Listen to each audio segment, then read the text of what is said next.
如果问你日本战国时期最精锐的部队是哪一支，很多对战国历史的人可能都会回答武田赤备。但是武田赤备到底如何作战，使用什么装备、什么配置，很多人其实也不清楚。对于赤备，甚至很多人产生了一些误解。今天就让我们看看，在这支日本战国最强部队身上，我们到底产生过什么错觉吧。赤备，顾名思义，即赤红色的盔甲。在战国时代，只有精锐才有资格装备盔甲，而赤备用来染红盔甲的朱红色染料，在当时主要取自沉沙，但是在那个年代用来提炼的沉沙价格非常贵，成本非常之高，因此赤备的装甲造价也比一般大头兵要高不少。某种意义上，这些士兵都是穿着用票子染色的装甲上战场，说他们是金备军好像也没啥问题。造价在这摆着，那这些穿红色盔甲的部队自然而然就成了精锐中的精锐。眼看着敌军身披清一色的赤红色铠甲，以震撼人心的站姿向你席卷而来，无疑会在心理上会给人沉重的压迫之感，为战而心先切。最早编成赤备军团的是武田信玄的家臣范富虎昌，他率领的一支全部穿着红色甲胄的部队活跃在战场上，经常身先士卒，以先锋出战，让原本被称为甲飞山侯的武田军风平一转，被世人称作甲山猛虎。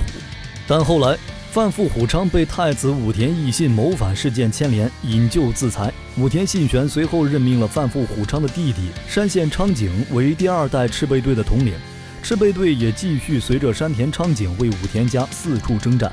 三方原之战里，山县昌景对败逃的德川家康穷追不舍，给家康留下了巨大的心理阴影，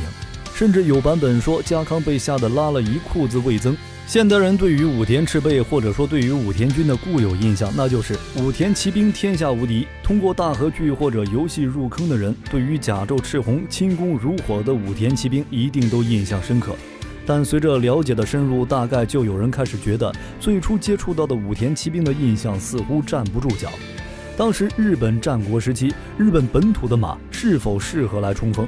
武田氏是否有足够的财力物力去供养一支如此规模的骑兵团？实际上，根据传教士路易士弗洛伊斯的记录，日本马的身高不高，而且个性粗暴，难以驾驭。日本马的特长是耐重，能爬山路，甲飞的黑驹更是其中的翘楚。因此，日本的骑马武士大多是乘马移动，作战时则采取下马步战。1989年7月，在甲府的武田士馆遗迹挖掘出战国时代完整的马匹遗骨，是一头年约12岁的雄马，马背高约120公分。这个日本马遗骨的头骨朝着西边，采屈膝姿态埋葬，加上马齿的磨损不多，应该是喂食高级饲料、细心照顾的战马。推断为知名武将的坐骑，如果推断为真，那么日本马的个头着实堪忧。这也反向印证了为何现在更多的意见认为武田军以战马作为移动手段，但真正接敌作战时要下马进行步战。而现代人对赤备队的另一个误解，可能就是赤备是纯的冷兵器部队，对火器一窍不通，所以在长筱之战中才会被织田军用铁炮部队收割。但事实并非如此，实际上赤备的主要武器很可能就是长枪与铁炮。铁炮构造按照现存的资料来看，日本战国时期的常规铁炮长度一般来说是在100厘米到200厘米之间，口径介于1厘米和2厘米之间，均采用火绳激发射击的方式，发射时波动扳机，弹药为铅弹，前膛装填，有效射程50米，最大射程150米。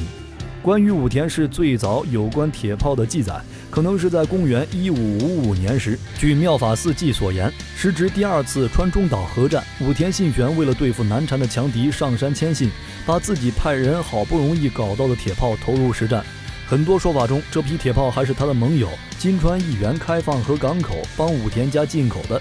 手头宽裕的金川义元可能还自掏腰包送了武田信玄一些。此时的织田信长还在拿铁炮部队吓唬自己的岳父，所以说大家接触到先进火器的时间很可能没太大差距。作为长筱之战重要组成部分的渊朝山攻防战中，据战争事典所讲，参战的德川氏大将本多康重在作战过程中遭受武田军铁炮射伤左腿，并且弹丸终身不能从身体中取出，同时还有记录显示，在长筱之战中，德川氏的御用商人兼情报头领茶屋四郎次郎也在战争中遭受过武田军士兵的铁炮射击而伤了右腿。长筱之战后，武田氏对铁炮的重视程度可能是有增无减的。一方面可能是长筱之战确实吃了大亏，另一方面可能是因为精锐部队已经几乎损失殆尽，在兵员素质跟不上的情况下，便需要更多的外部装备来辅助。